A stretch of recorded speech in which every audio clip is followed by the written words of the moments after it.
الرحيم.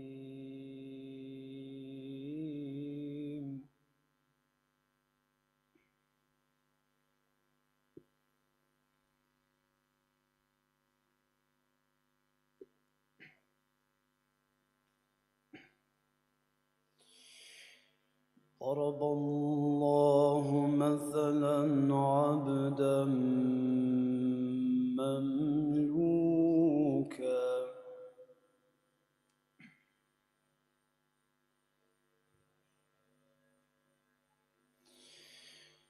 ضرب الله مثلا عبدا مملوكا لا يقدر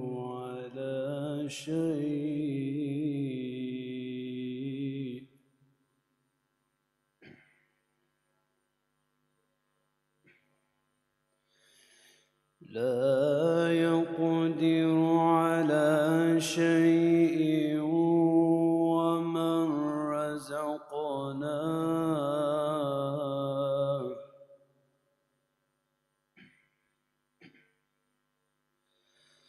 ومن رزقناه منا رزقا حسنا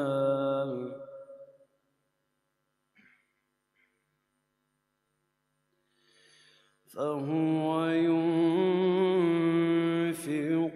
منه سرا وجهرا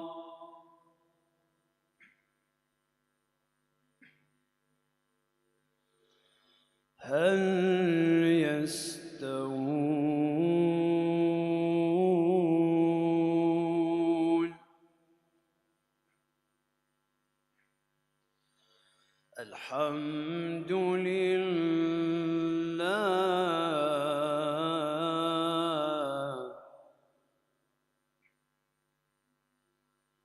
بل أكثرهم لا يعلمون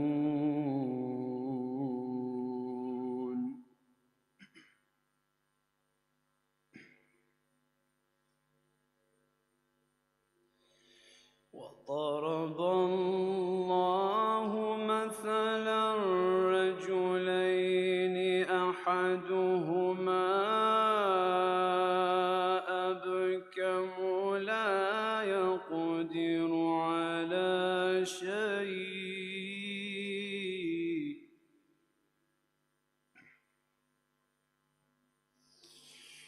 لا يقدر على شيء وهو كل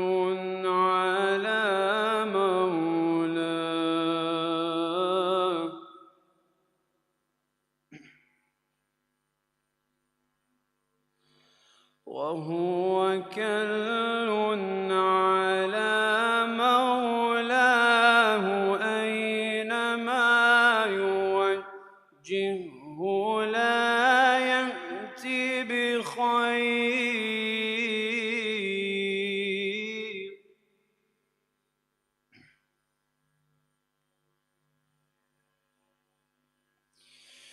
هل يستوي هو ومن يأمر بالعدل وهو على صراط مستقيم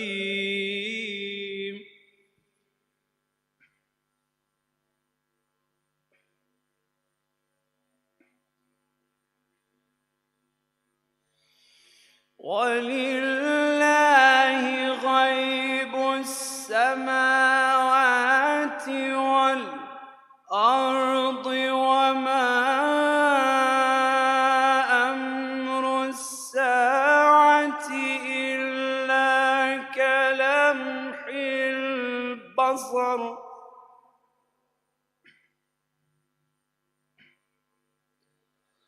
وما أمر الساعة إلا كلمح البصر أو هو أقرب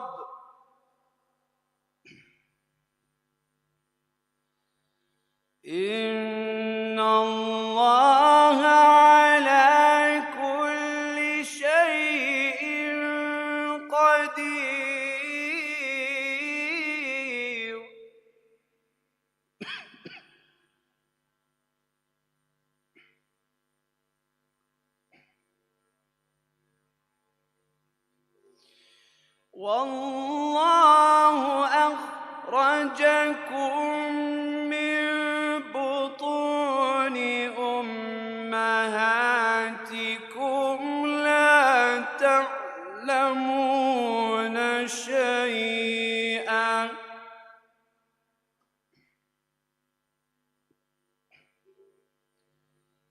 وجعل لكم السمع والأبصار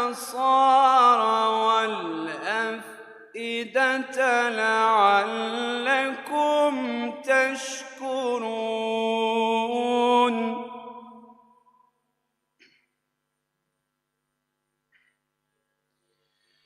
ألم يروا إلى الطير مسخرات في جو السماء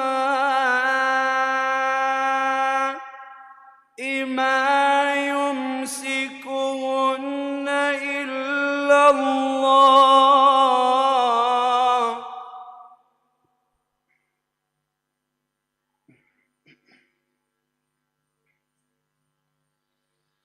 إن في ذلك لآيات لقوم يؤمنون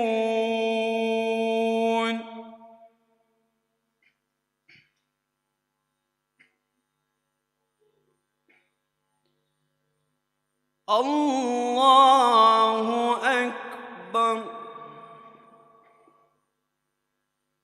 بسم الله الرحمن الرحيم إنا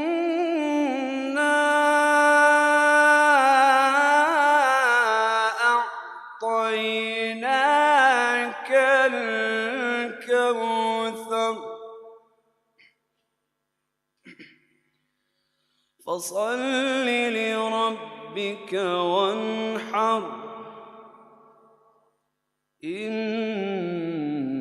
شانئك هو الأبتر صدق الله العلي العظيم. وإلى أرواح المؤمنين والمؤمنات لا سيما الشهداء والعلماء نهدي لهم سورة المباركة الفاتحة تسبقها صلوات.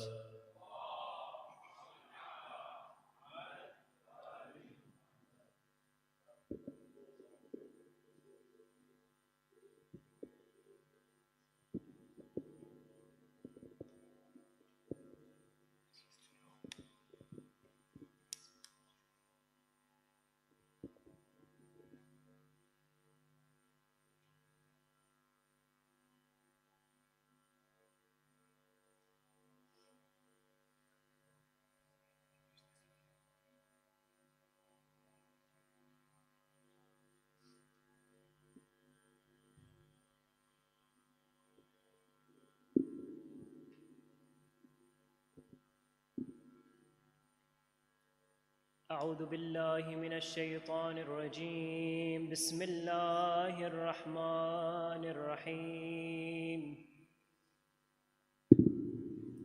اللهم صل على محمد وآل محمد وعجل فرجهم.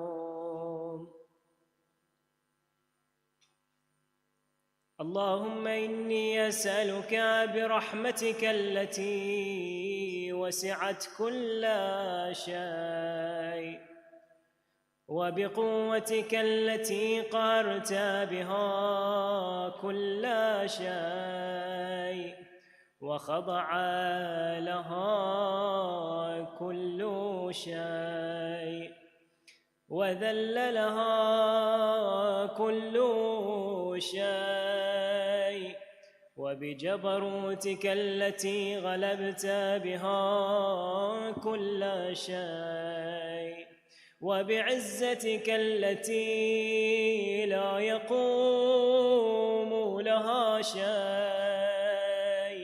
وبعظمتك التي ملأت كل شيء، وبسلطانك الذي على كل شيء، وبوجهك الباقي بعد فناء كل شيء، وبأسمائك التي ملأت أركان كل شيء، وبعلمك الذي أحاط بكل شيء، وبنور وجهك الذي أضاء له كل شيء. يا نور يا قدوس يا نور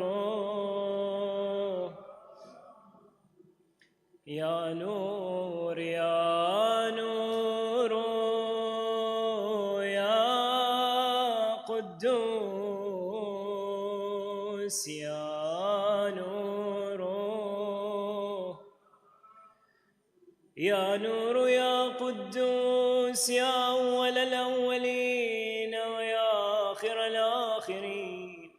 اللهم اغفر لي الذنوب التي تهتك العصام، اللهم اغفر لي الذنوب التي تنزل النقام، اللهم اغفر لي الذنوب التي تغير النعام، اللهم اغفر لي الذنوب التي تحبس الدعاء، اللهم اغفر لي الذنوب التي تنزل البلاء، اللهم اغفر لي كل ذنب أذنبته وكل خطيئة أخطأته.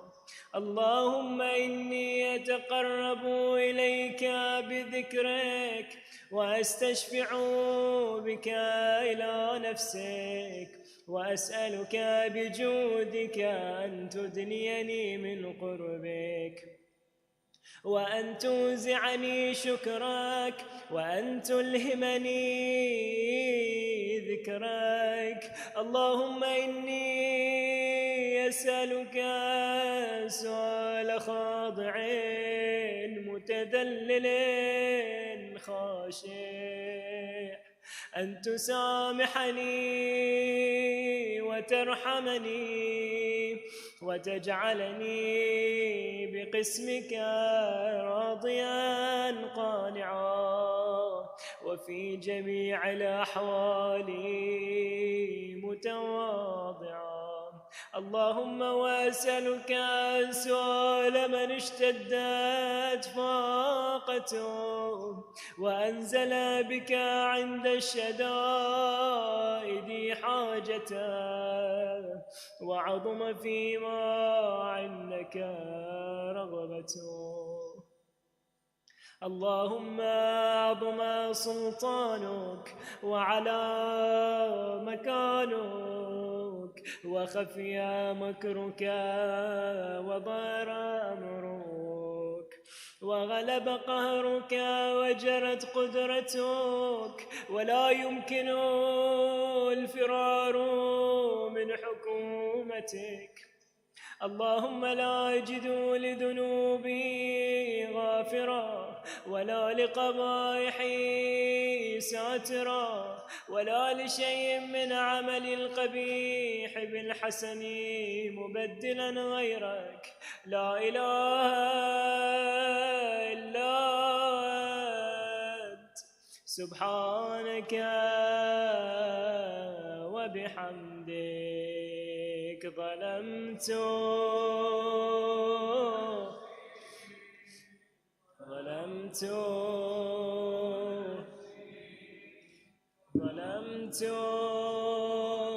نفسي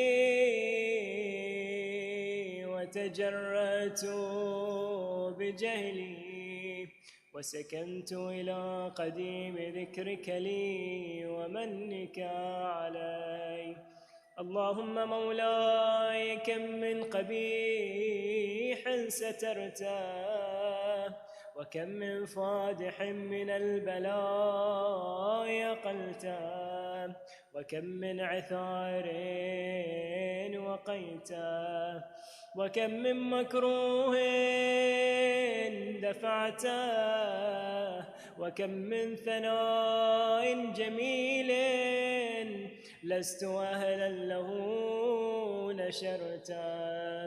اللهم عظم بلائي وأفرط بي سوء حالي، وقصرت بي أعمالي، وقعدت بي أغلالي، وحبسني عن نفعي بعد آمالي، وخدعتني الدنيا بغرورها، ونفسي بجنايتها، ونفسي بخيانتها.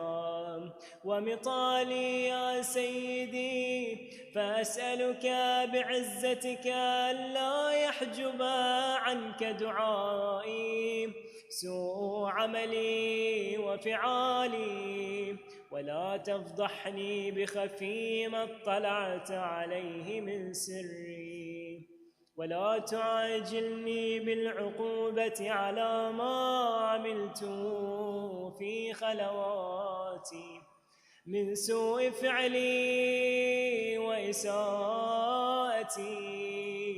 ودوام تفريطي وجهالتي وكثرة شهواتي وغفلتي.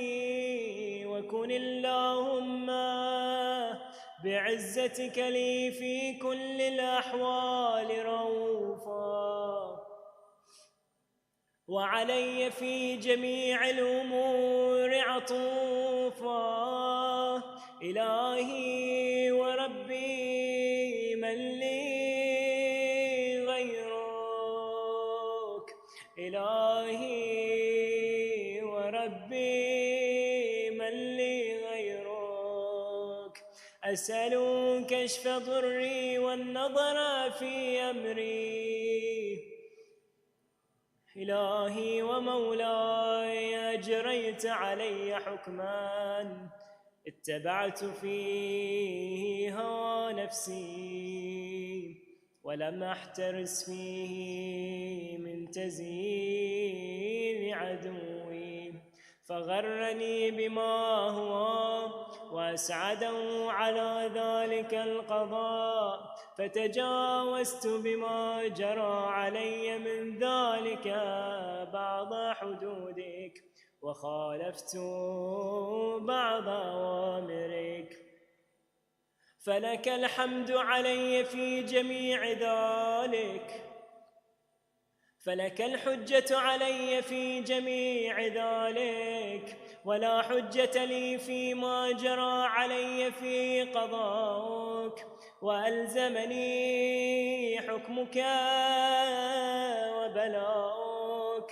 وقد أتيتك يا إلهي بعد تقصيري وإسرافي على نفسي، معتذرا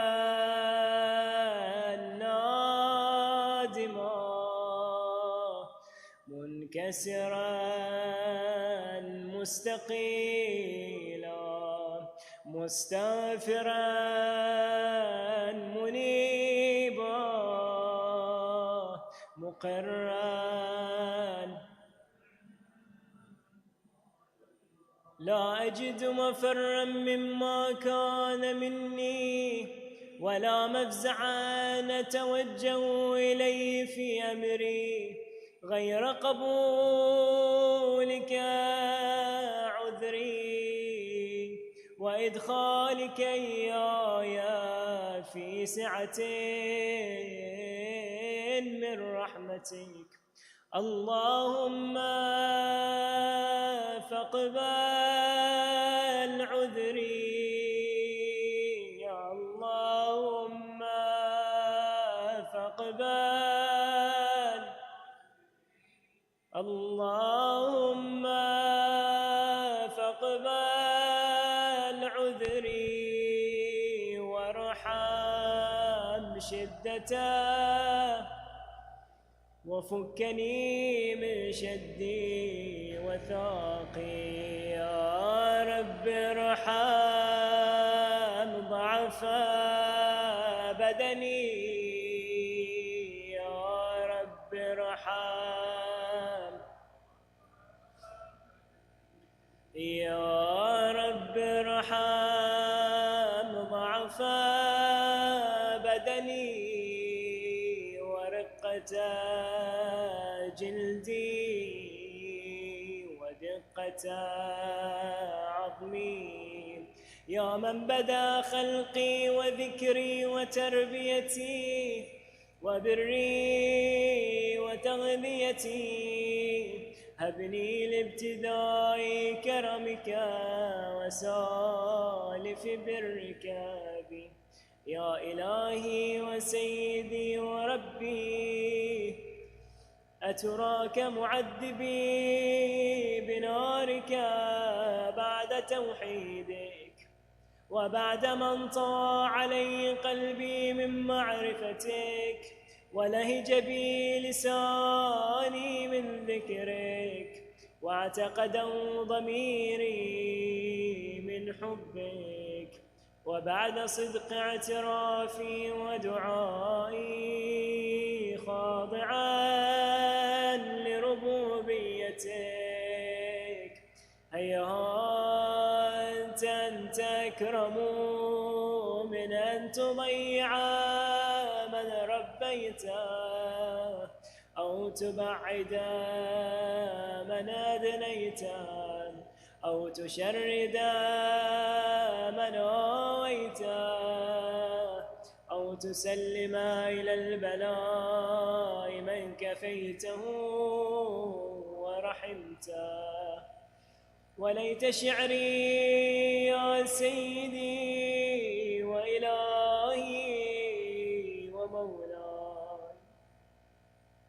أتسلط النار على وجوه خرت لعظمتك ساجدا وعلى ألسن نطقت بتوحيدك صادقا وبشكرك مادحا وعلى قلوب اعترفت بإلهيتك محققة وعلى ضمائر حوت من العلم بك حتى صارت خاشعة وعلى جوارح سعت إلى أوطان تعبدك طائعة وأشارت باستغفارك مذعنة ما هكذا الظن بك ولا أخبرنا بفضلك عنك يا كريم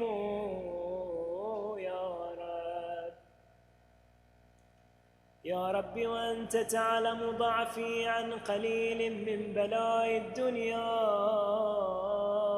وعقوباتها وما يجري فيها من المكاره على أهلها على أن ذلك بلاء ومكروه قليل مكثوه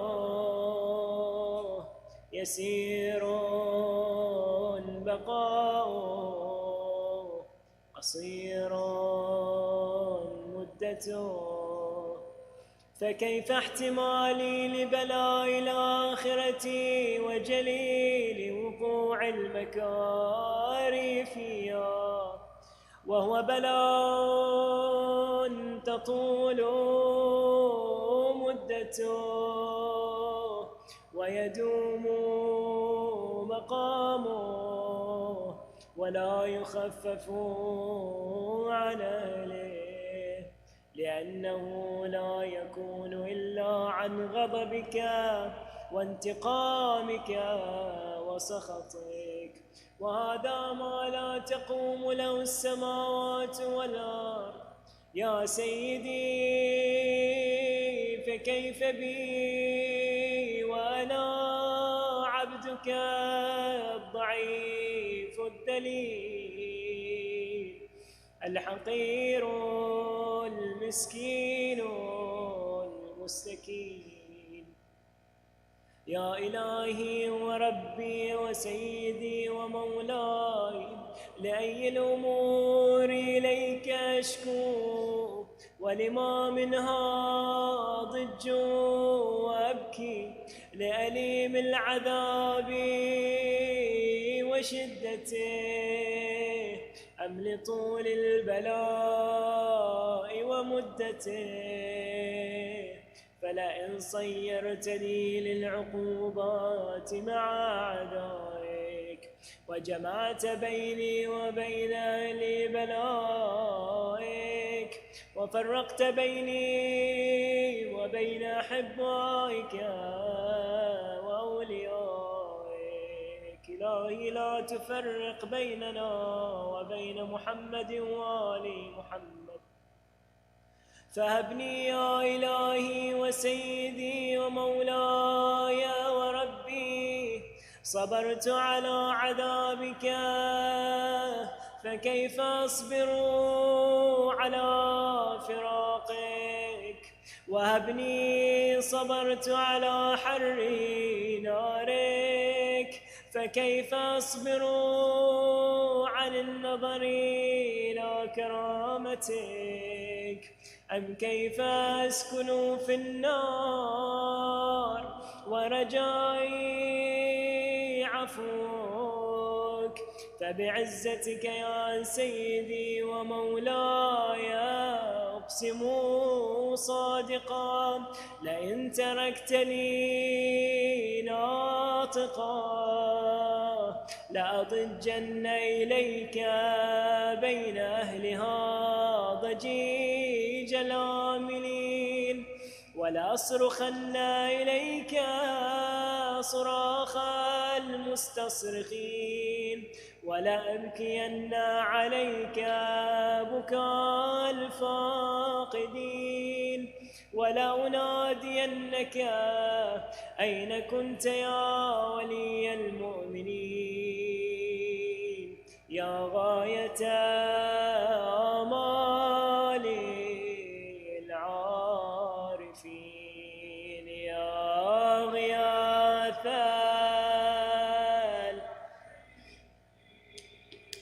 يا غياث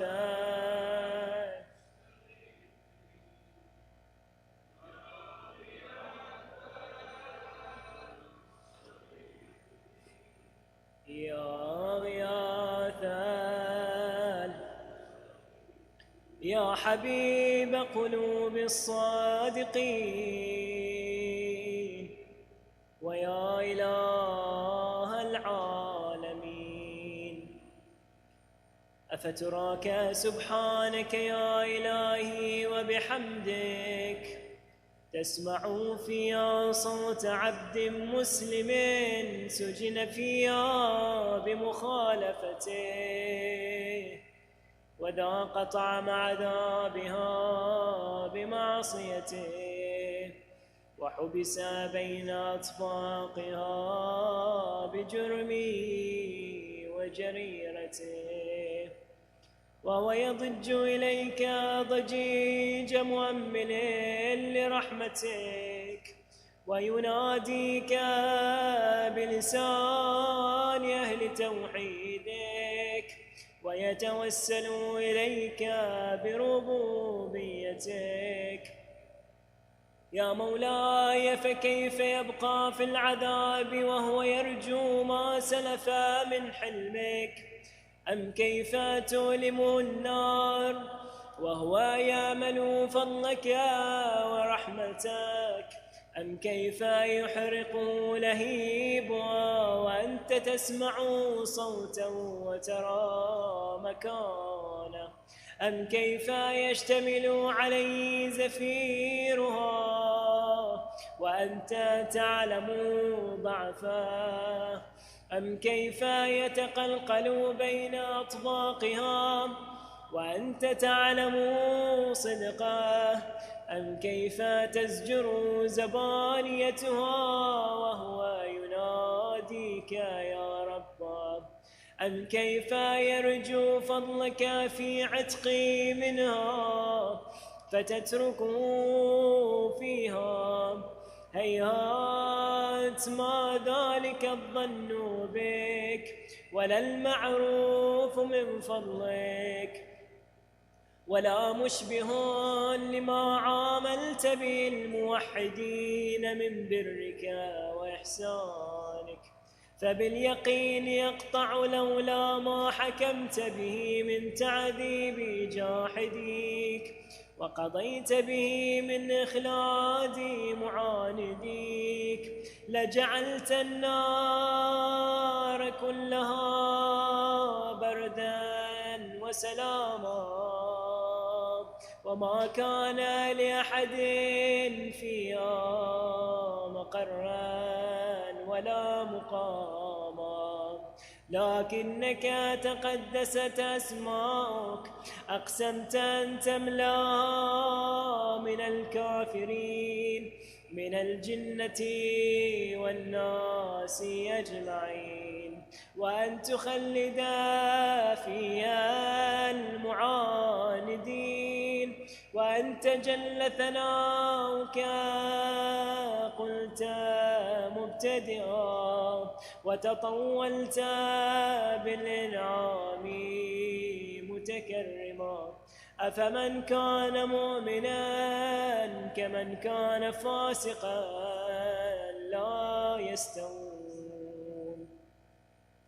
إلهي وسيدي فأسألك بالقدرة التي قدرتها وبالقضية التي حتمتها وحكمتها وغلبت من عليه أجريتها أن تاب لي في هذه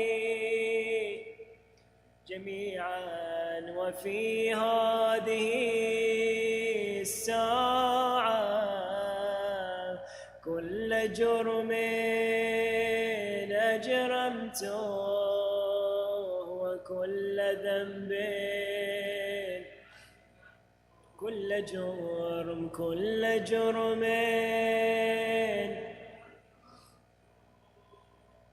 كل ذنب وكل قبيح أسررته وكل جهل كتمته أو أعلنته أخفيته أو أظهرته، وكل سيئة أمرت بإثباتها الكرام الكاتبين الذين وكلتهم بحفظ ما يكون مني وجعلتهم شهودا علي مع جوارحي، وكنت أنت الرقيب علي من ورائهم والشاهد لما خفي عنهم، وبرحمتك أخفيته وبفضلك سترته، وأن توفر حظي من كل خير تنزله أو إحسان تفضله أو بر تنشره أو رزق تبسطه أو ذنب تغفره أو خطأ تستره. يا ربي يا ربي يا ربي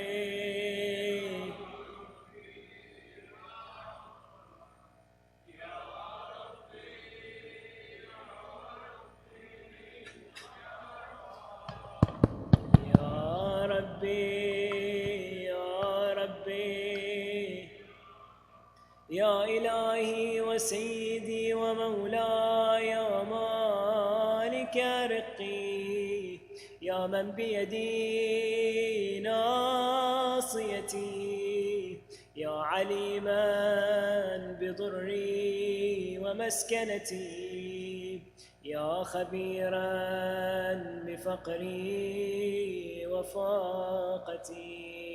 يا ربي يا ربي يا ربي،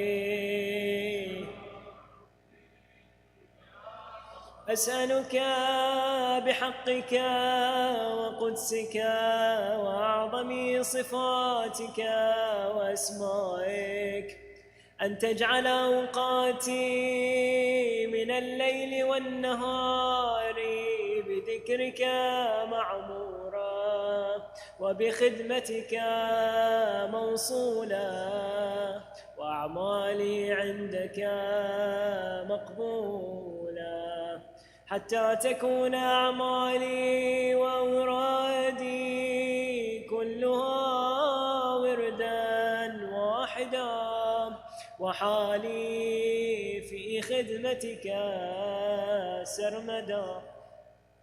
يا سيدي يا من عليه معولي، يا من إليه شكوت أحوالي.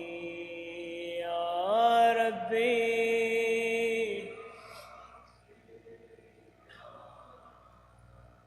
يا ربي يا ربي، قو على خدمتك جوارحي، واجدن على العزيمة جوانحي، وهب لي الجد في خشيتك، والدوام في الاتصال بخدمتك، حتى أسرح إليك في ميادين السابقين، وأسرع إليك في البارزين، وأشتاق إلى قربك في المشتاقين، وأدنو منك دنو المخلصين، وأخافك مخافة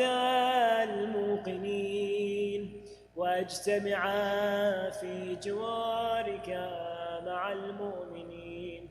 اللهم ومن أرادني بسوء فأرد، اللهم ومن أراد الإسلام بسوء فأرد، ومن كادني فكيد، واجعلني من أحسن عبيدك نصيبا عندك، وأقربهم منزلة منك، وأخصهم زلفة لديك، فإنه لا ينال ذلك إلا بفضلك، وجد لي بجودك، واعطف علي بمجدك، واحفظني برحمتك، واجعل لساني بذكرك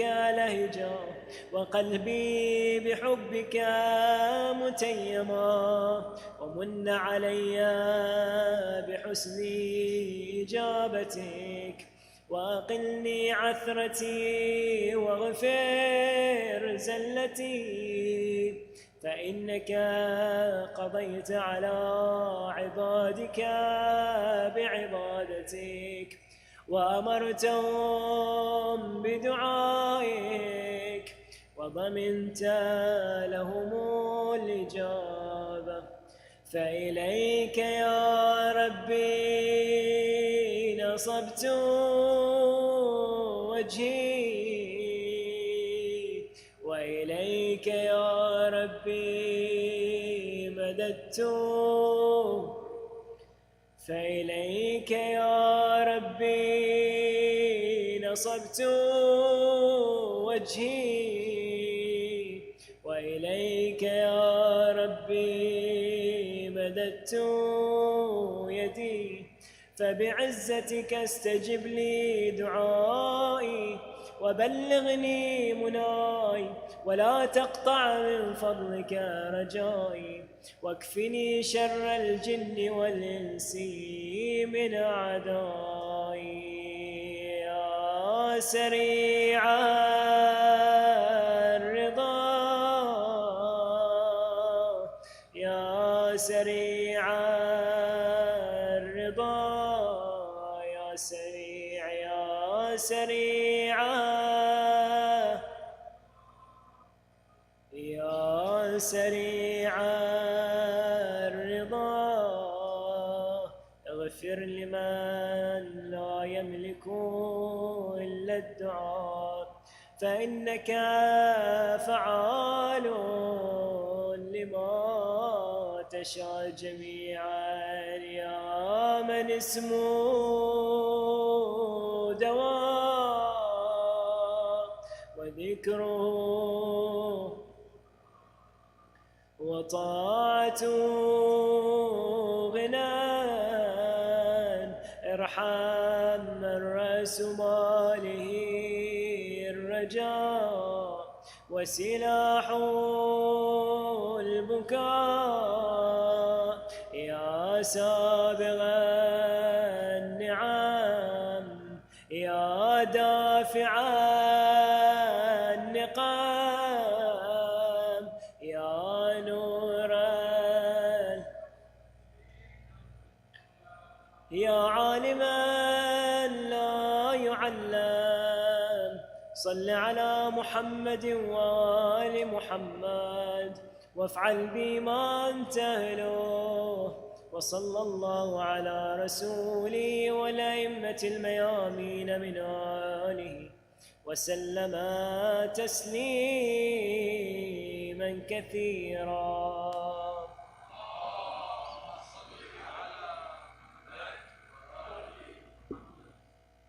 رحم الله من يقرأ سورة الفاتحة ويهدي ثوابها إلى أرواح المؤمنين والمؤمنات، لا سيما الشهداء والعلماء، وإلى روح السيد الإمام الخميني. رحم الله من يقرأ الفاتحة مع الصلوات.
بسم الله. بسم الله.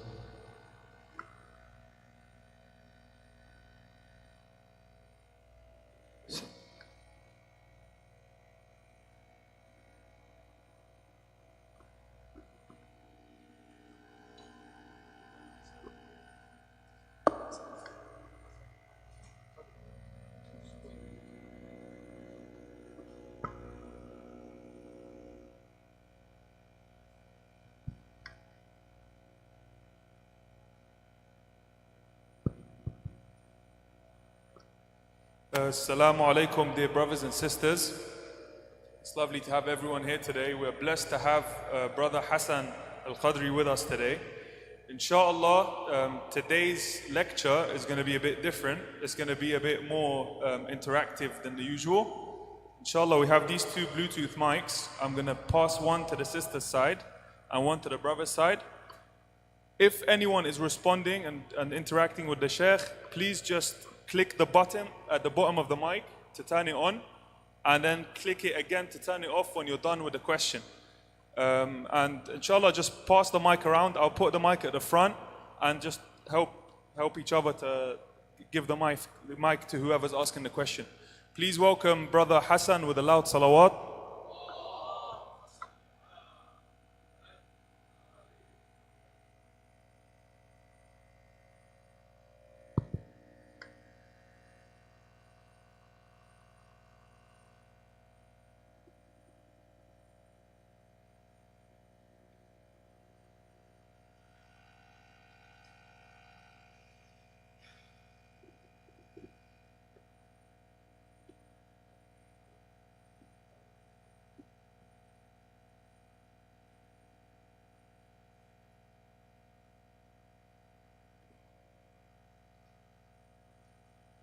على محمد وآل محمد.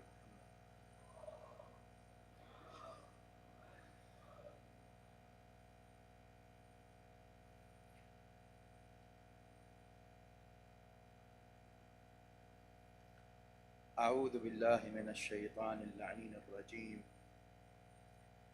بسم الله الرحمن الرحيم. وبه نستعين، وأفضل الصلاة والسلام على أشرف الخلق والمرسلين، حبيب إله العالمين المؤيد أحمد أمجد أبو القاسم محمد.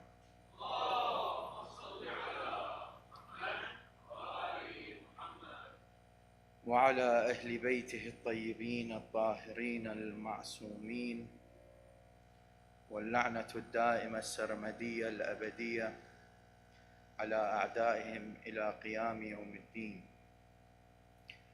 القول مني في جميع الأشياء قول آل محمد، فيما أسروا وأعلنوا، وفيما بلغني عنهم، وفيما لم يبلغني.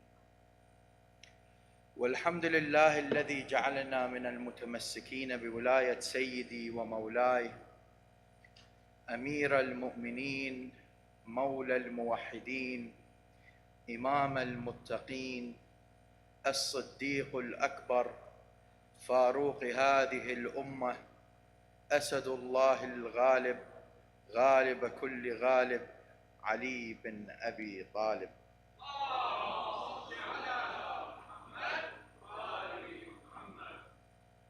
والحمد لله الذي هدانا لهذا، وما كنا أن نهتدي لولا أن هدانا الله.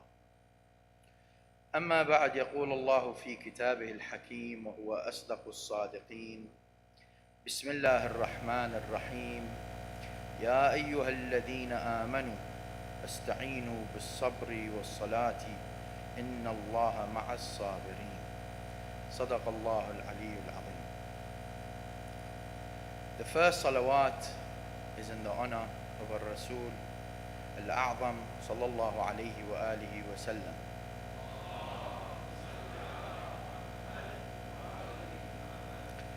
The second is in the honor of Amir al-Mu'mineen Ali bin Abi Talib.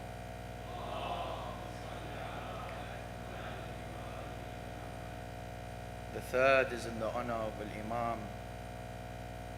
Al-Imam Sahib al-Asr wal-Zaman, the Imam of our time. In his honor, do the salawat, inshallah.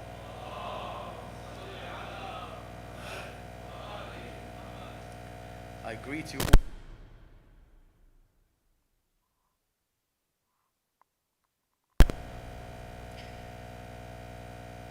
It's from the Sunnah of Rasulullah and the Imams alayhim salam that when you do salawat, your salawat needs to be, your voices needs to be raised, inshallah. So to motivate you, there's a poem I've recited before, but I'll recite it today, inshallah. The poet says, أهل بيت طهروا من دنس وهم في الخلق أسباب النجاة. أهل بيت طهروا من دنس وهم في الخلق أسباب النجاة. رؤساء الدين أقطاب الهدى ولهم في الحشر أسمى الدرجات. وإذا ما ذكروا في مجلس كانت الأملاك فيه نازلات. وليمحى كل ذنب عندنا ارفعوا أصواتكم بالصلوات.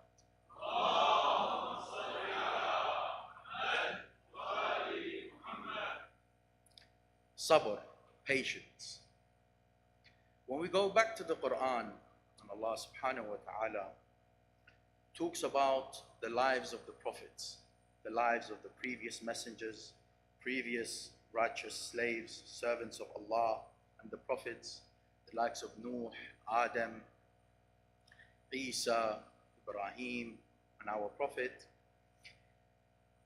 It talks about their life, but it's more focused on not just telling us a story. It's not just about stories. It's to give us a ibrah, examples from their lives, how they dealt with their communities, how they reached their objectives, what was the way that they achieved it, how did they deal with each circumstance. And we see this always happening in their lives, and they're going through trials and tribulations. But there is one thing that's always in the center of their success and victory, and that is sabr, patience. When we go back to the ahadith of Ahlul Bayt alayhim salam,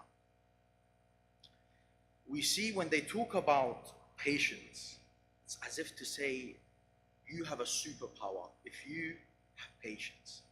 Honestly, it's like superpower. It's exaggerated excessively in the riwayat. Sabr, sabr, sabr. Everything we go through and every other attribute that we need as believers always comes back to one thing: sabr.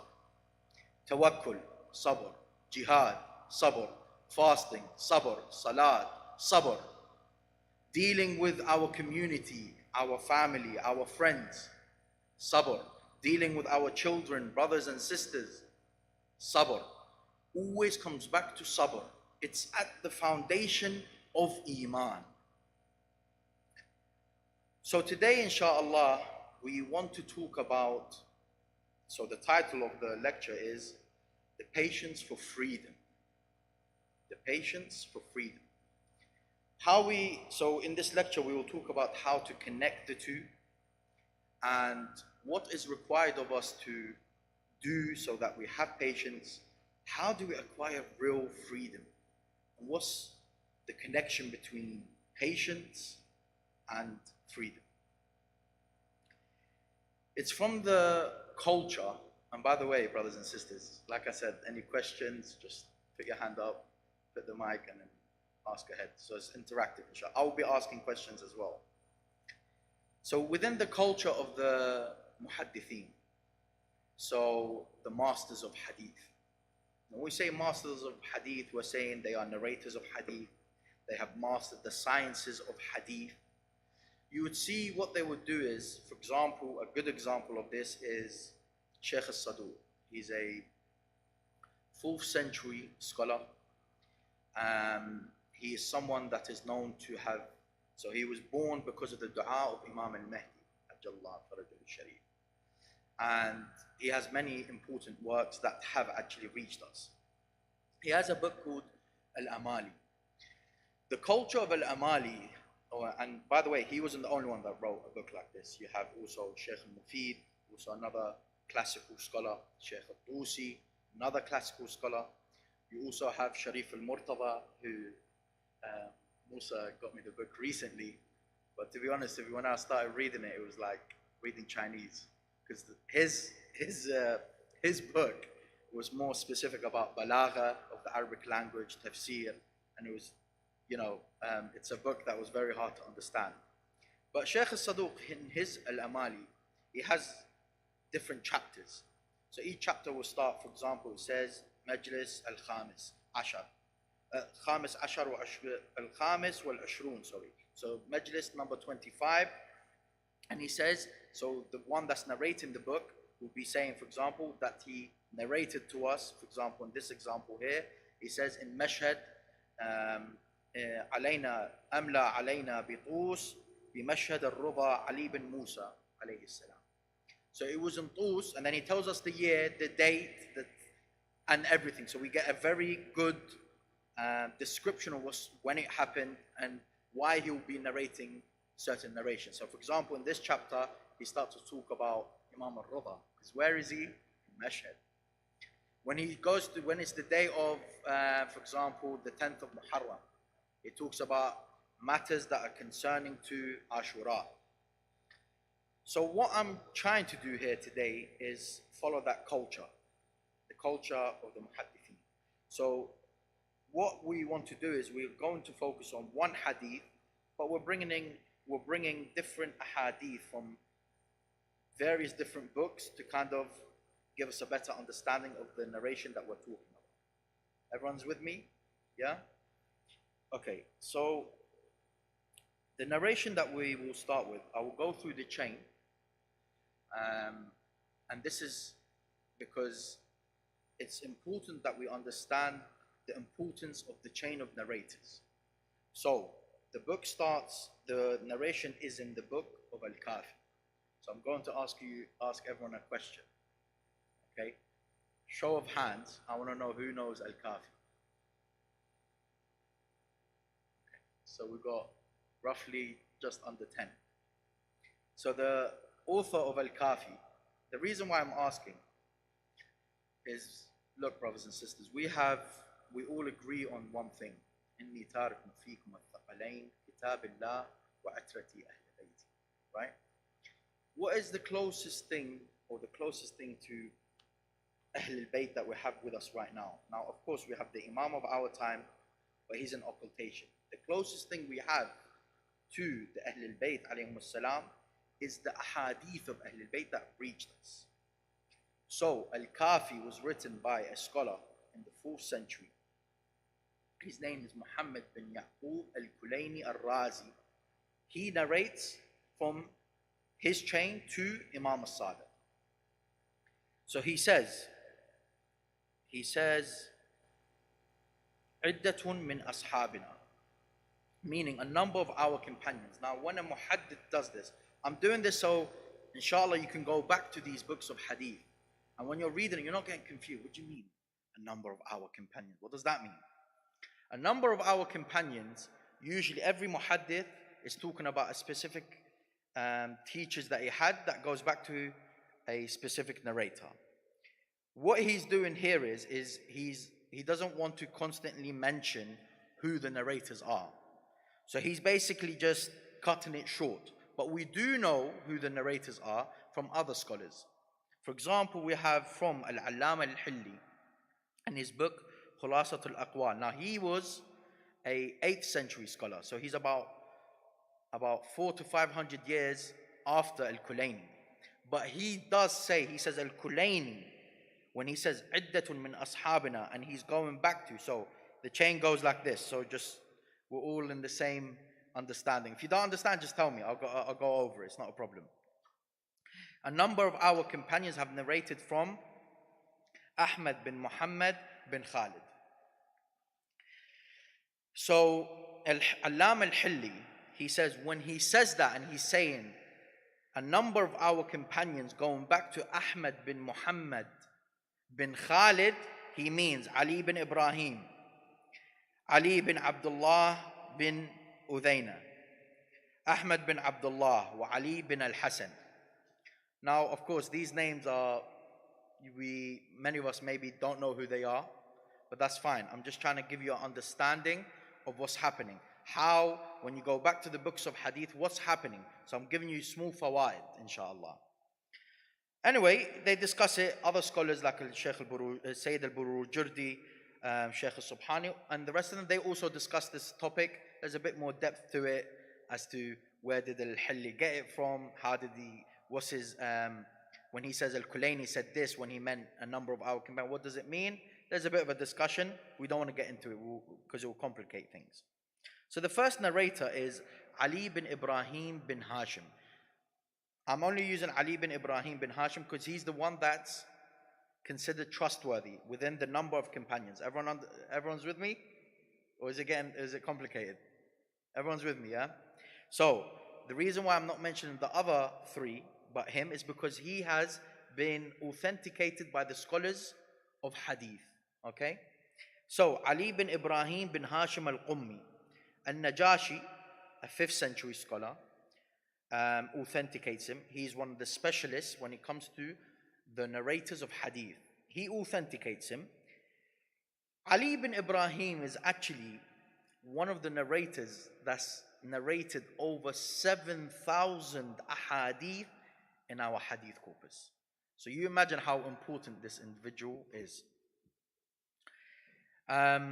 Some scholars do state that he is the companion of Imam Al-Askari and Al-Hadi, but there is a bit of a discussion, as in we don't have any ahadith where he directly narrates from them. Sayyid Al-Khou'i states that this doesn't negate the fact that he might have just been a companion, but them ahadith didn't reach us, so it's not a problem. We go to the narrator that we were speaking about, Ahmad bin Muhammad bin Khalid al-Barqi. Again, within the culture of the masters of hadith, for example, they would say, if I was a narrator of hadith, they would say Hassan bin Ali Al-Qadri Al-Londoni. Why? I'm from London. I lived in London.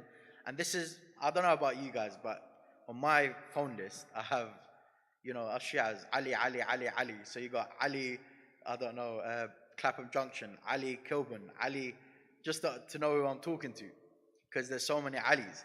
So the muhaddithin were like that. What they'll do is they would always know him by the area he was from.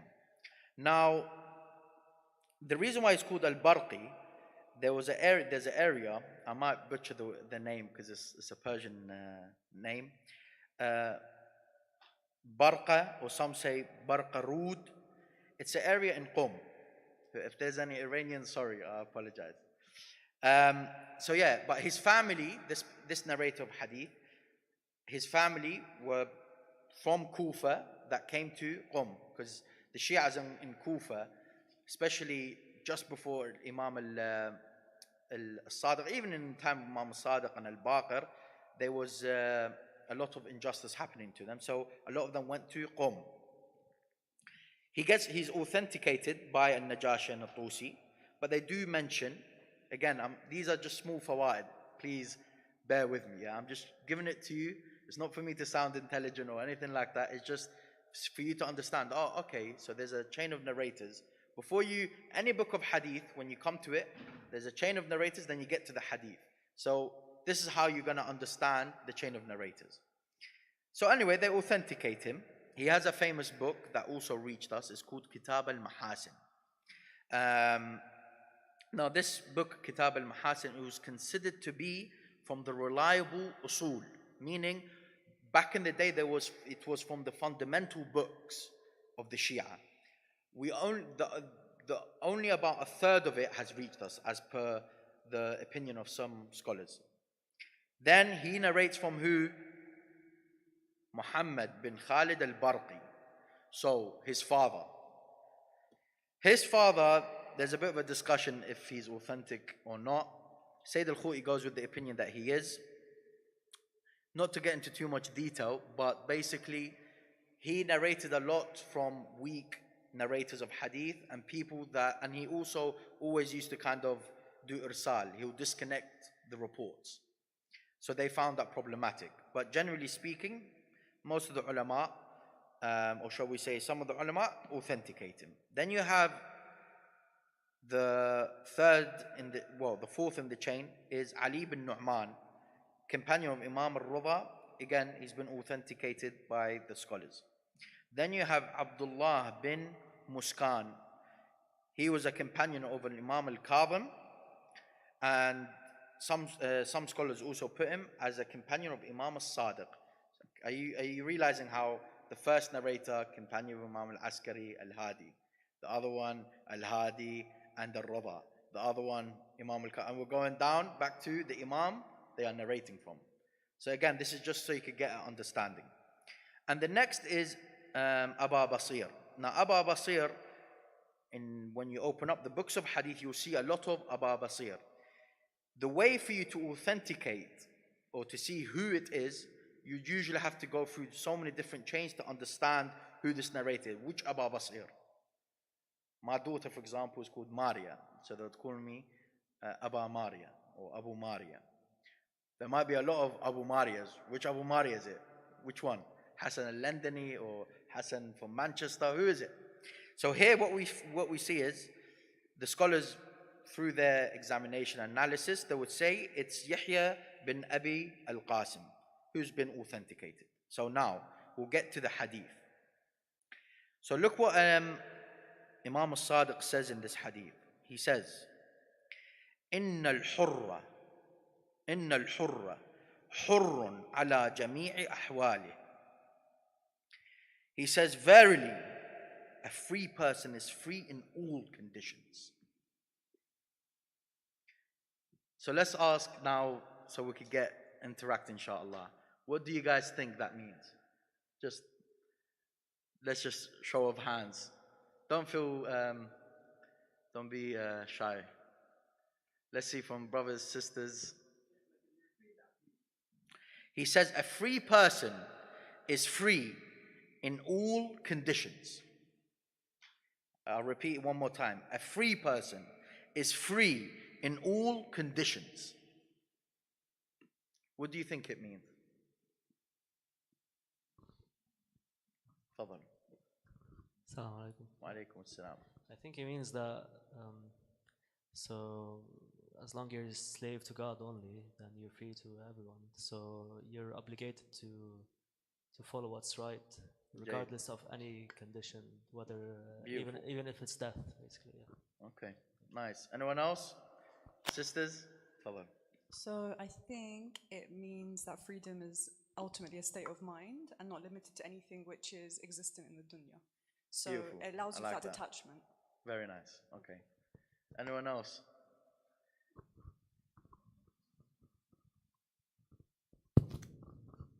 I think it means you're free no matter any circumstance or situation. You're free in the mind where your iman is undisrupted and nothing can change it. Nothing can affect it. Jade. Very nice. Anyone else? Fadal. Yeah.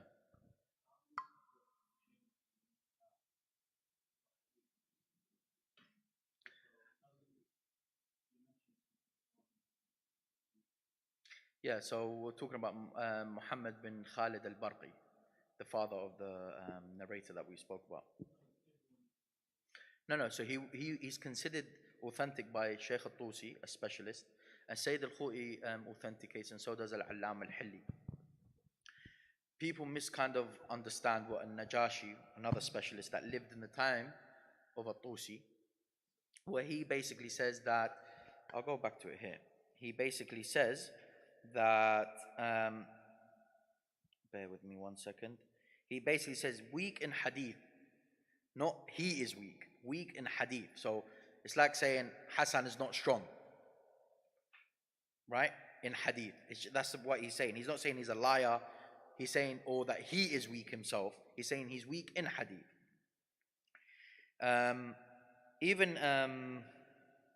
There's a statement from Ibn al-Ghawari where he said, a contemporary to al-Najashi, he says his hadith are recognized and denied. He narrates a lot from the weak narrators and relies on mursal traditions. So that gives us an understanding that the reason why he was weak in hadith is because he took narrations from weak individuals. For example, you have Ala, let's say he's a weak narrator and I narrate from him. Then you have Salim, I narrate from him. Zaki, Ayman, and then you got Musa who's thiqa. I have to use Musa, he invited me, I have to. So when I'm not a liar, but I just relied on weak narrators of hadith. And as for how many chains, that goes into the discussion of Khabr al-Wahid and Tawatur. And that's a bit of a long discussion. But generally speaking, nowadays, most of the scholars, they accept, even if it's a singular narration. Okay, so anyone else wants to comment on the words of the Imam?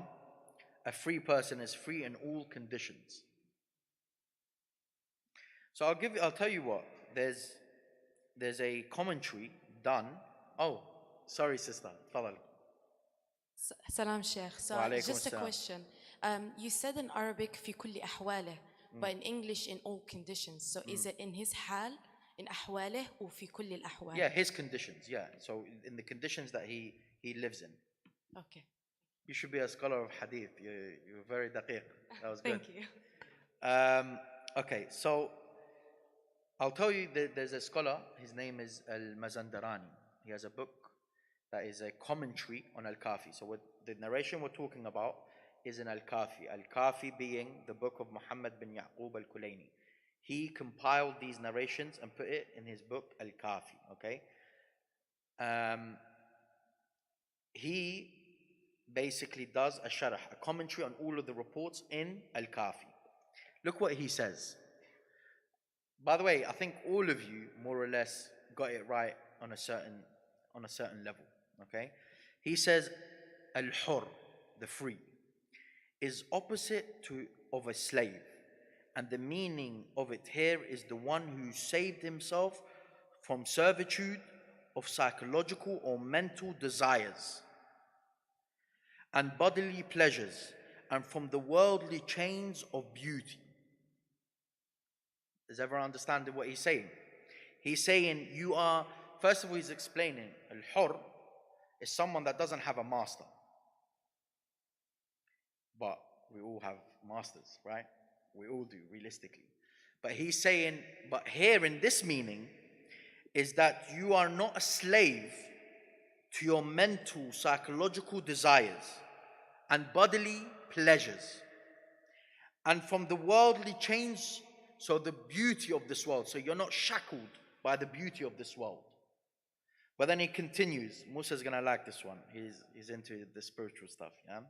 And to direct the spiritual self to witnessing the divine light and the secrets of the Lordship. Allahu Akbar. Sallu ala Muhammad wa ali Muhammad. So true. Freedom isn't what has been said in this generation. In this generation, no, I want to go and have fun. No, I want to dress like this. I want to eat like this, drink like this, go out to places like this. They think this is freedom. But the reality of it is that understanding of freedom can never be true.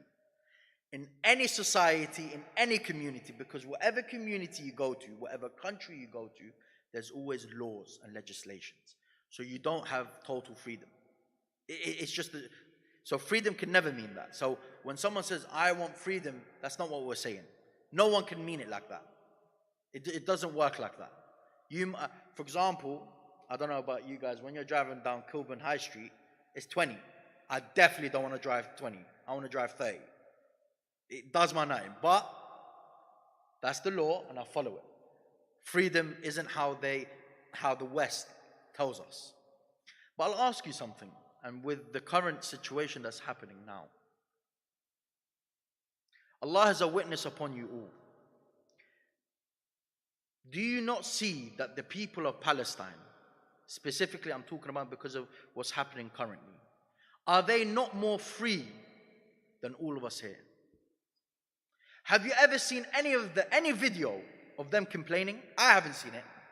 Not one single video. Have you seen what's been happening on social media? I don't know if you've seen it or not. Do you know how many non-Muslims have become Muslim because of the events that's happening? They're like, these people are not moaning. They're not complaining. A bomb comes down, alhamdulillah. Children die, alhamdulillah. All praise be to Allah. Look at the mentality that they have. That is true freedom. Look at the people of Yemen. For how long? Nearly a decade of them getting bombarded with bombs and killing. Look how poor they are. Wallah, they're more free than us. They are more free than us. And that is true freedom. Look at Imam Al-Qadri, who his martyrdom is coming up. Who remembers Harun al-Rashid? Who remembers Al-Ma'mun? Who remembers Muawiyah Yazid? Who remembers these individuals? Does anyone dispute Imam Al-Hassan Al-Mujtaba? No. Does anyone dispute the character of Imam Al-Hussein? No. Does anyone dispute that Imam Al-Qadri, when he was in prison, he was free? He saw it as freedom. He saw prison as freedom. Look at the mentality. There's a story of an American boxer. I think it was in the 50s, 60s, I think it is. He became a champion. They used to call him the Hurricane. There's actually a movie about him. I think Denzel Washington acted as the character. They put him in prison for race, basically because they were racist, the police. And he was in jail for, I think, 2 decades, I think it was. And then he wrote a book talking about how he deals with all these, things that happens to him and how he's living in prison. And he would write books. And then about 20 years later, a poor American boy read this book. And then somehow, not to get into too much detail, after many years of fighting for him in court, got him out of prison. Look at the basira that someone can have. Look at the superpower that someone can have with sabr. And freedom, the title of the lecture was what? The patience for freedom. Freedom cannot be achieved only through sabr. Only through sabr will you achieve true freedom. And I'll tell you something personal about my life. Those who know me know that I buried 3 children. I've had 3 kids and I buried all 3. When my first son died, Allah is my witness. First thing I did, I went into sujood and I thanked Allah. Because I chose not to allow sadness to make me a prisoner. Because sometimes you become a prisoner in here. The pressures of life, the psychological pressures that you have in your life, all the mental things that go in your mind. I said, no, I will not allow myself to go there. And I thanked Allah subhanahu wa ta'ala. But don't get me wrong. Mental scars stay and they will never go. And when you bury a loved one, let it be your father, brother, sister, mother, child, it leaves an empty space in your heart that you can't fill it, but you just learn to live with it. Patience is what allowed me to succeed when sadness was just coming in waves, but I didn't allow it. And that's how I got through all of this. And by the way, I'm not patient in everything in my life. You could talk to my wife, she'll tell you I'm definitely not patient in everything in my life. But patience is what will help you succeed in everything. Now, I'll tell you, just from the smallest of things. You're about to go to uni, okay? And you're walking to the bus stop, a car goes by, it was raining, you get wet. Astaghfirullah. You're about to get to the bus stop, the bus goes. From the smallest of, if you nurture yourself and you start to build patience in your life, you're free. Nothing will get in you. What can they do? Look what they've done to the Palestinians. Look at everything that they've done. Are they defeated? No. They're patient. Patience is truly a superpower. Look at the prophets. Musa, Isa, Ibrahim, Noah. And our Prophet sallallahu alayhi wa alayhi. And Amir al-Mu'mineen and the Imams. Patience. Patience is what will help you succeed and get to victory. Anyway, but there's actually a beautiful story about Al-Mazandarani, the scholar that wrote the commentary of Al-Kafi. Interesting, it was funny because I translated the quote here of his commentary of what freedom is. And I don't know how and why, I came across the website of Sayyid Ali Imran. He's lectured here before. He has a website called Iqra. And they translated, and I saw it, I was like, oh, I've got to put it. But I thought, of course, I have to mention them just to give them credit, inshallah. So he says, I am a proof. So this Al-Mazandarani. By the way, he was the... Okay, I have to ask this question now. Who knows Bihar al-Anwar? Please tell me you've heard. Okay, there's more hands. Okay, perfect. So Al-Allam al-Majlisi is from a few centuries ago. His father was also a scholar. His name was Sayyid Taqi al-Majlisi, or Taqi al-Majlisi. Al-Mazandarani was married to the sister of... No, that's his daughter. He married the daughter of Taqi al-Majlisi, but he married the sister of Muhammad Baqir al-Majlisi, the author of Bihar al-Anwar. He says, look at this word. He says, I am a proof upon all students because no one was poorer than me. And there were moments where I would not have any light to use for studying, except the light that would be lit in the restroom. So you imagine, and excuse me for saying it, he would have to go into the toilet to start reading. He was so poor, he didn't have enough money for candles. My memory and mind was worse than everyone, such that I would forget the way to my own home. Yeah, he must definitely have a bad memory. Such that I would forget the way to my own home and forget the names of my own children. Subhanallah. It was after 30 years that I learned how to read the alphabet. I put so much effort in my studies thereafter that Allah graced me with His favors. His sharah is huge. He's written so many books. You bet he used to forget his children's names. But look how Allah subhanahu wa ta'ala blessed him. We'll continue with the hadith, inshallah. So Imam al-Sadiq continues. He says, so a free person is free in all conditions. Even if hardships strike him, he exercises patience. If afflictions batter him, he does not break down, even if he is taken as a captive and is overpowered, and his comfort and prosperity are changed into poverty and hardships. You don't break. No, I will not allow myself to break. See, I think of this whole thing of, because we are living in an era where there's so much going on, mental health is on a rise, and then there's that psychological battle that you constantly have.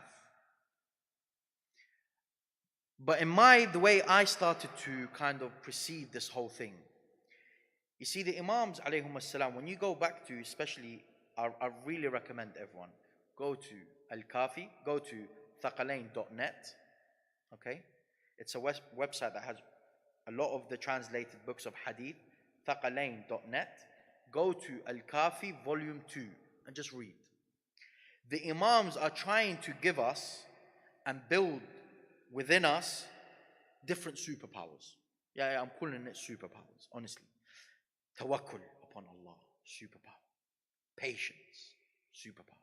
Jihad and nafs, superpower. Memorization, superpower.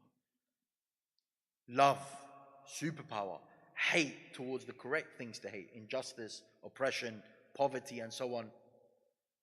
They teach us all these.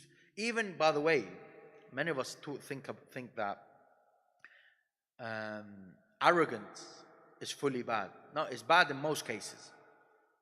But our Imams teach us that it's not bad against the tyrant. Being arrogant against the tyrant is not bad. It's a good thing.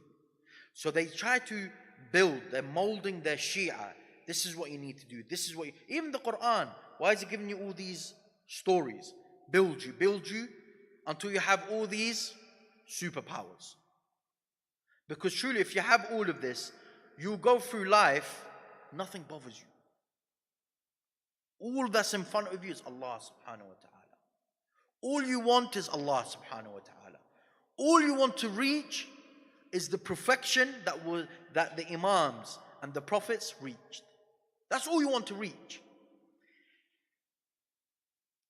But sometimes when I think about, as I was saying, sorry, I went a bit off track, but I think of it like this, because I have family that have been through mental health problems, and mental health has really affected their life.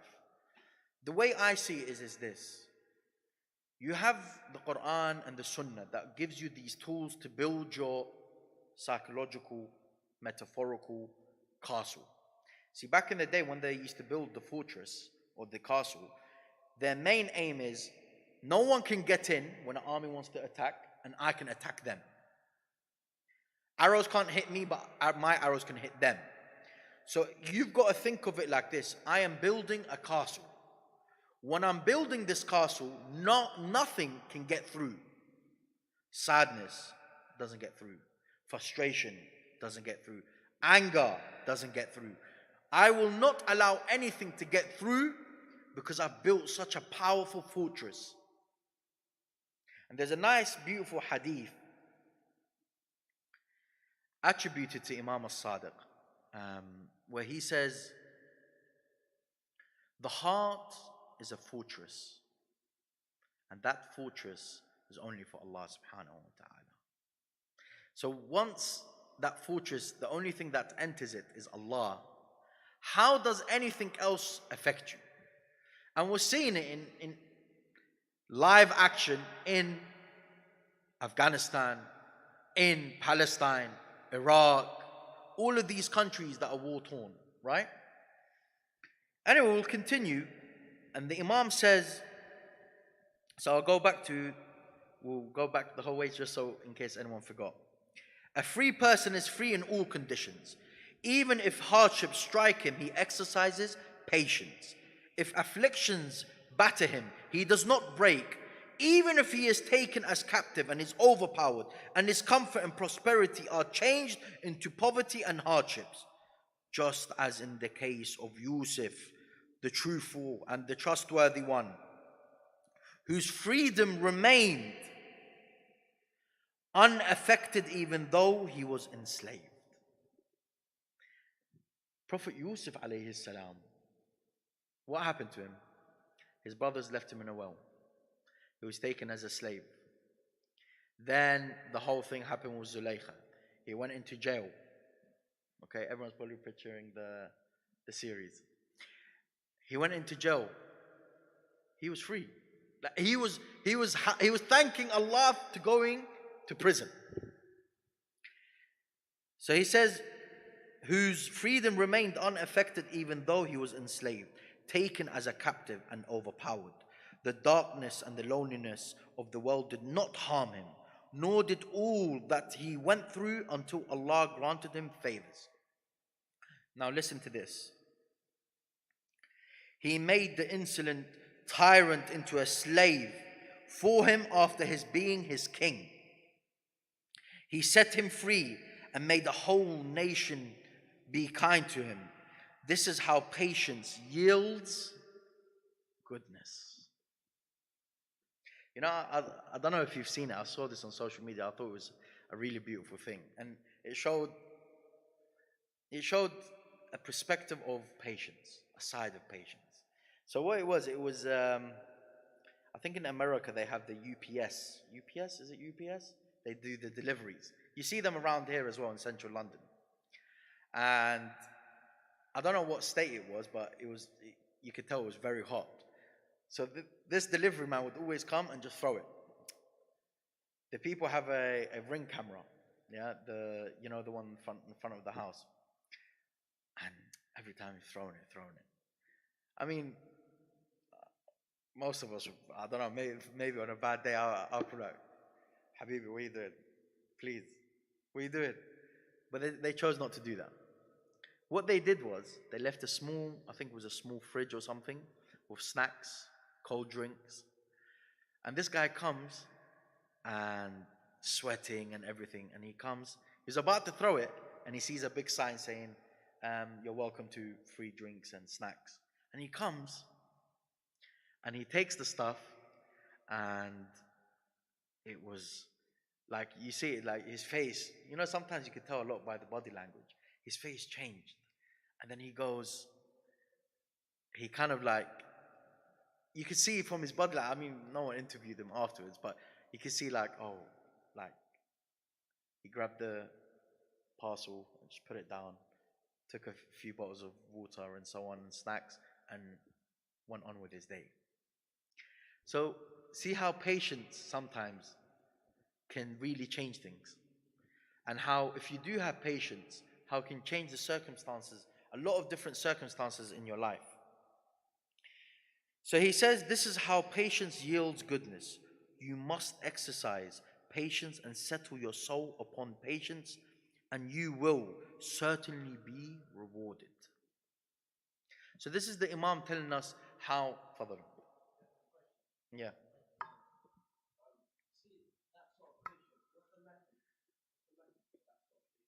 That, you know what? That's a good question. Yeah, yeah. I think every situation, like I said, um, when I buried my children, يعني my, alhamdulillah, I'll be honest, sometimes I wonder where it came from, but I had patience. But then the little things in my house, I don't have patience. It's just like, and you're thinking, why do I not? So in every situation, but I'll be honest with you, like, now that I've been married for a few years now, yeah, I think this is just a small example. You have to practice it. So for example, I'm the type of person, if I put something here and someone moves it, I go crazy. I can't handle it. And my wife will be cleaning or something. I come back from work and she's moved it. Why did you do that? But then it's kind of more like, after throughout the years, you realize, like, listen, it's not a big deal. She moved it. She was cleaning. She doesn't need to concentrate at every single, like, you don't have to be, a robot. So it's all about, for example, I'll tell you what does help. Fasting regularly and praying regularly. Praying the sunnah prayers. Salat al-Layl especially. Honestly, it's a game changer. Fasting and praying your sunnah prayers. Do you get what I mean? So it's kind of like, it's like anything in life. The more you do it, the more you'll get better at it. So just that's probably the best advice I can give, is to constantly do it. But fasting and praying your sunnah prayers does help. I've realized it personally anyway. There's a beautiful hadith attributed to Imam al-Sadiq. It's also in Al-Kafi. So Al-Kafi, there's 3 different, if you want to call it, categories. It starts off Usul Al-Kafi, where it talks about aqaid matters of belief. And then you have Furu' Al-Kafi, where it talks about jurisprudential matters, ahkam, salah, saum, and things like that. And then you have Rawdat Al-Kafi. Rawdat Al-Kafi is more stories, history, some parts of the biography of the Imams. But it's narrated there. The reason why I say it's attributed, Al-Allam Al-Majlisi, in his commentary of Al-Kafi, he authenticates it. But Sayyid Al-Khu'i, he basically says that he disagrees because the narrator that narrates from Imam As-Sadiq, his name is Ismail Al-Basri. He disagrees on who he is. There's a bit of a discussion. We don't want to get into it now. The Imam says, do you sit in a place? So I want you to focus, and I'm going to ask you what you think is meant here. Do you sit in a place and narrate what you like, and say what you like, and dissociate from who you like, and befriend who you like? The narrator said, yes. The Imam says, هل العيش إلا هكذا? He says, is luxury of life anything other than this? Do you want me to repeat the hadith again? So he asked, Imam al-Sadiq is asking, Sallu ala Muhammad wa ali Muhammad.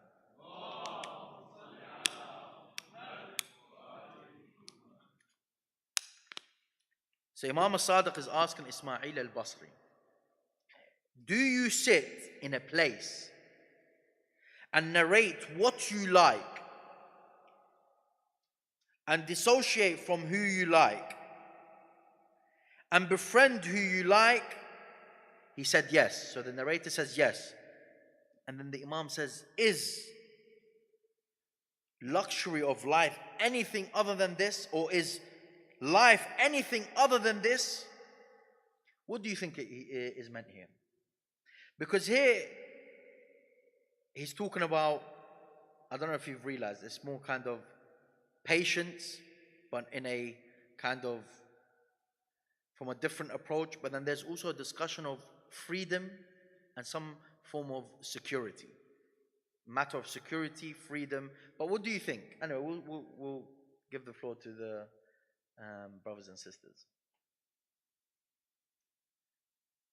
Fadal.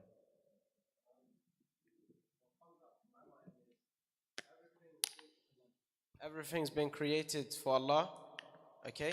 So if God wants to put me in that certain place and that certain environment, I like it all because Allah created it.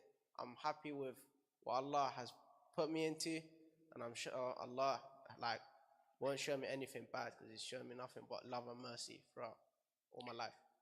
So I wouldn't say this is what the hadith is intending. Because remember, he's asking the narrator, do you sit in a place and narrate what you like and say what you like and dissociate from who you like and befriend who you like? Fadal. Bismillah. I think what it means is that so are you capable of managing to let's say, I don't know, dodge your desires, your actual, like, are you, like sometimes, for example, when I want to sin and I feel like, oh God, I'm sinning, I don't want to do this, but I'm trapped into it, okay? But at the same time, let's say another time I managed to dodge it, I feel so powerful, like, oh yeah, I didn't do this. So he's telling them, are you capable of doing this? And he says yes. So then he's not sinning, and then like he's superbly, completely free, let's say. So yeah, I think so. I don't know.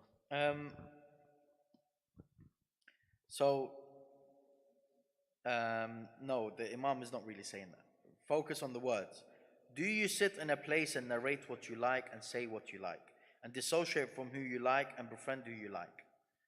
Fadal. So you've mentioned something about having sabr and hurriya, freedom. Yeah. So for you to be away from what you like and narrate what you like, you have sabr. And it's mentioned that after sabr is finished, so you're making sure that you have sabr and patience because you know you are gonna have that farish afterwards. And freedom, as in you have that capacity of controlling your mental and spiritual, and know that you have the freedom to choose that, to be away from something, or you know what I mean, right? Yeah. No, I get it. Yeah. I don't think you're wrong, but you're not completely right. Okay. But you're doing better than the other side. Musa, tafadhal. Oh.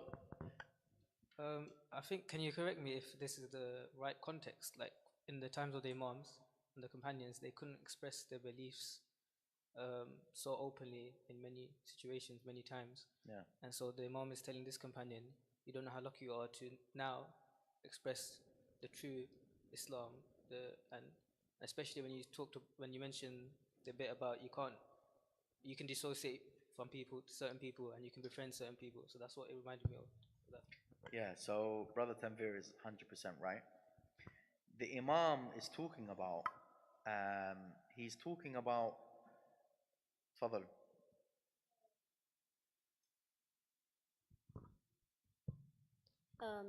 Is it saying like you're free, but as in you have to be responsible? You're not wrong. You're not wrong. There's some of that there. Like, I mean, like, as in who you befriend, what you say. From what I remember, like for example, don't befriend someone who swears and does weird things. So you're not far off it. You're on the right track. We're getting there. Yeah, so it was a good observation. Anything from the sister side? So the hadith in Arabic. تقعدون في المكان فتحدثون وتقولون ما شئتم وتتبرؤون ممن شئتم وتولون من شئتم قلت نعم قال وهل العيش إلا هكذا. So he's basically saying, do you sit in a place and narrate what you like and say what you like, and dissociate from who you like and befriend who you like? The narrator said yes. And he says, is life anything other than this? So he's saying the luxury of life anything other than this?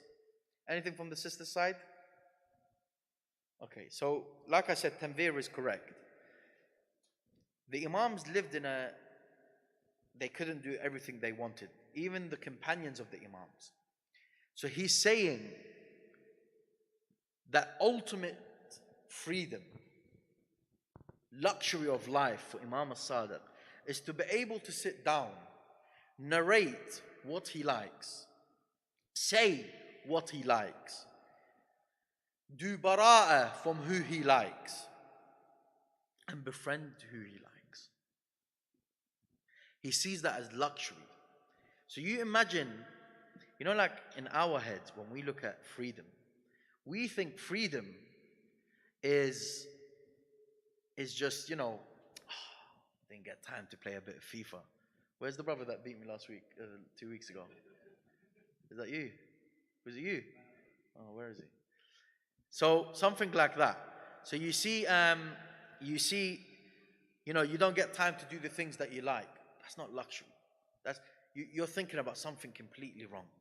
For the Imam, luxury is for him to sit down, befriend who he likes, disown who he likes, and narrate what he likes.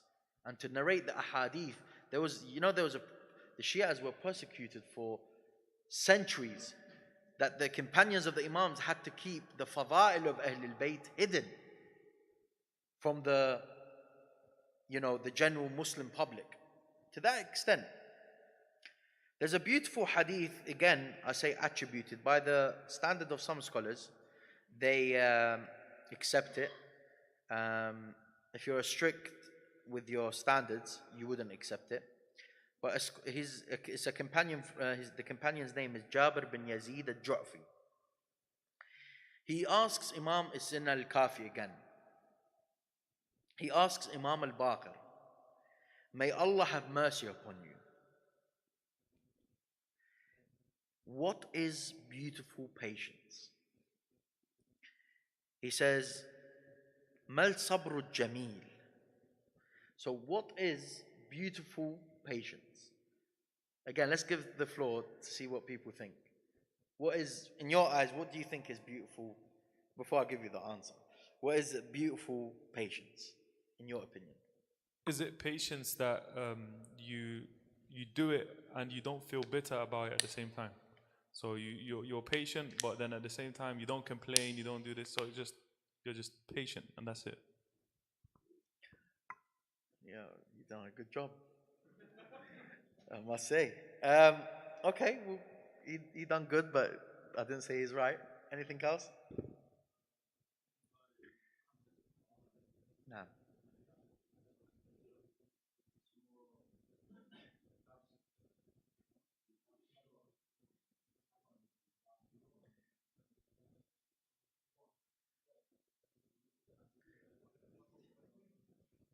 This question, you butchered this question. Allah yatil afiyah.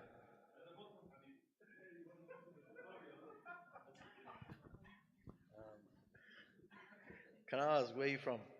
Oh, yeah, that's why you did that. Tafadhal. Yeah. فصبر جميل والله المستعان. So yeah. I guess it's having the patience to go through what you're going through without knowing when the faraj is coming, without knowing when this problem might be solved, and you're doing it purely for the sake of Allah. So you're on the right track. You're on the right track. But you reminded me of a hadith. I actually have it here with me.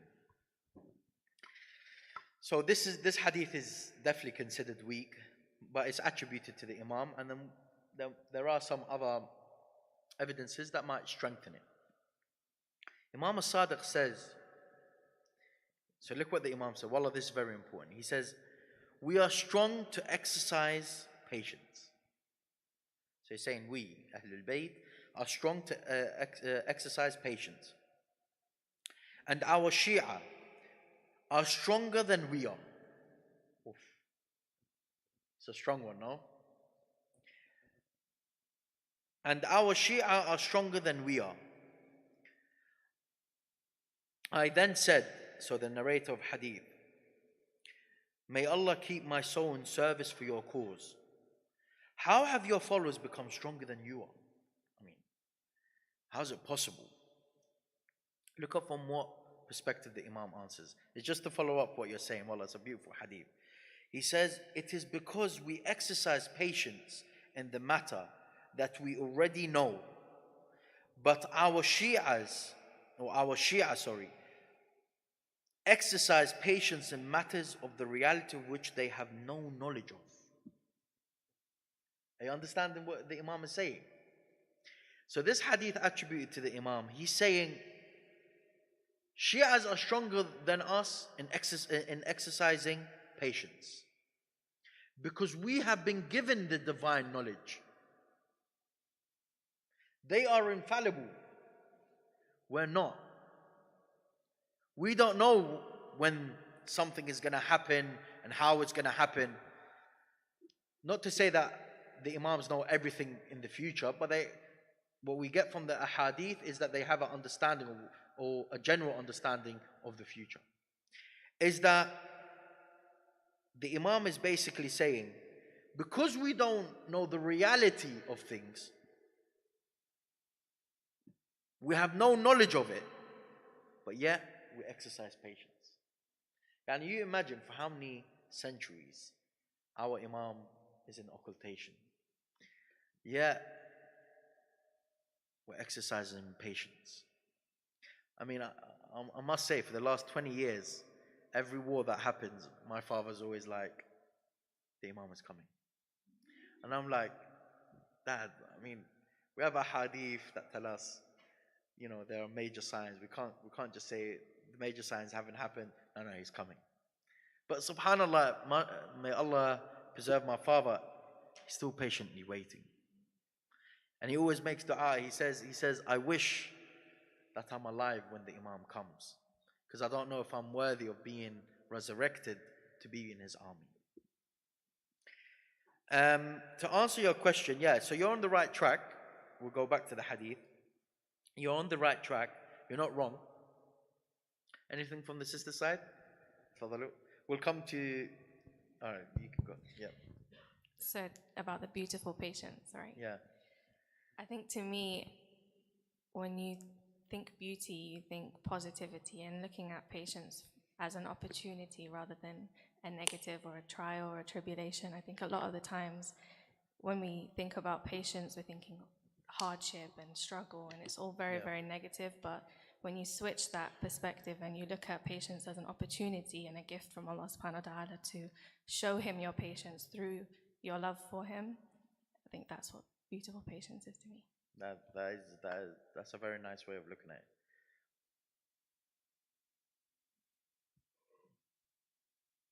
Yeah, so my point is an extension of yours, where for me beautiful patience is a complete conviction and submission to God's plan, and it being an exercise for you to become closer to God, and to do so with tawakkul, ultimately practicing a sense of grace, which is what makes it beautiful. And I think this is where the secret is looking at it as an opportunity to become closer to Allah, as opposed to it being just a test against you. So, and I think as a Muslim, you use these opportunities to become a better Muslim. So it's a gift in that sense. And that's why it's beautiful. That's where the beauty of it lies, essentially. Very nice. Anything else from the brothers? So, I think you're all right in a certain sense. because there's levels of the beautification of patience. But I'll tell you, just as a side note, you see, think like this. Life is like, sometimes when you go on Google Maps and then you put your destination and then your current location, it tells you, I don't know, 50 minutes. Life is like a map. You're just going from one destination to the next, from birth to death. That's it.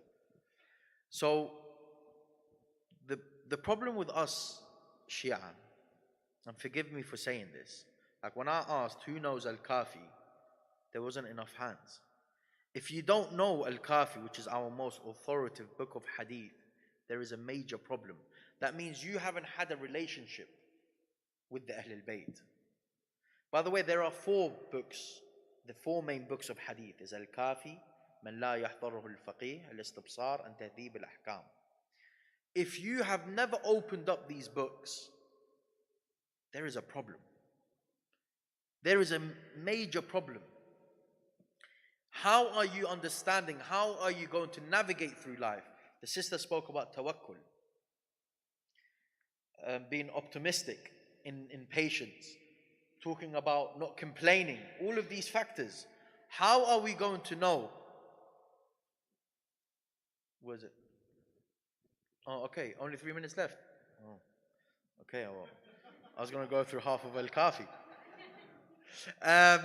So, if we don't know these books of hadith, then how are we going to even know our imams? Because look, at the end of the day, imams, guides. We don't know what the guide is telling us or where to go. We don't know how to do tawakkul, how to achieve tawakkul, how to achieve patience. That is a problem within itself. We have to go back to these books. I pray that Allah gives me the opportunity and time that one day we sit down and we'll have a brief discussion about Al-Kafi. It will just be like, there isn't a specific topic where we're sitting down, the patience of freedom and all of that stuff. No, it's not that. It's just going to be, we'll go through some ahadith of Al-Kafi, we'll go through chains, and we just, okay, that's what it means when he said that. That's why I was mentioning the small things in the beginning about the narrators. I'm just trying to get you to understand the different approaches that we have when we open up a book of hadith.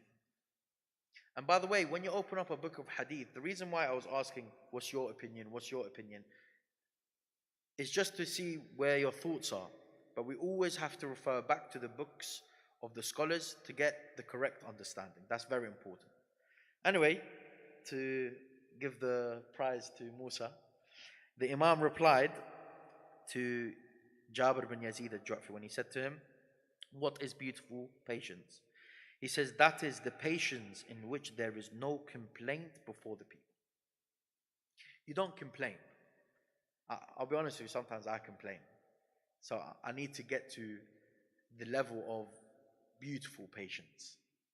And I pray that Allah subhanahu wa ta'ala gives us patience in this life so that we can reach the highest ranks in Jannah, inshaAllah. I pray that everyone benefited. Allah is screwing me now, so I have to finish. And please don't forget me from your du'as. I hope that you learned something today, inshaAllah. هذا وصلى الله على سيدنا محمد وأهل بيته الطيبين الطاهرين.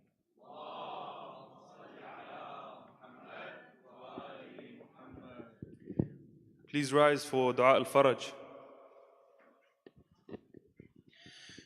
اللهم صل على محمد وآل محمد.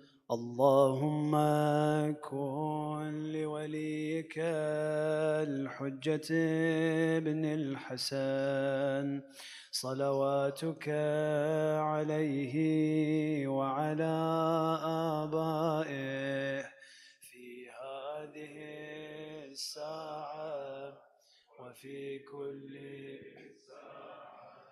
وليا وحافظا وقائدا وناصرا ودليلا وعينا حتى تسكنه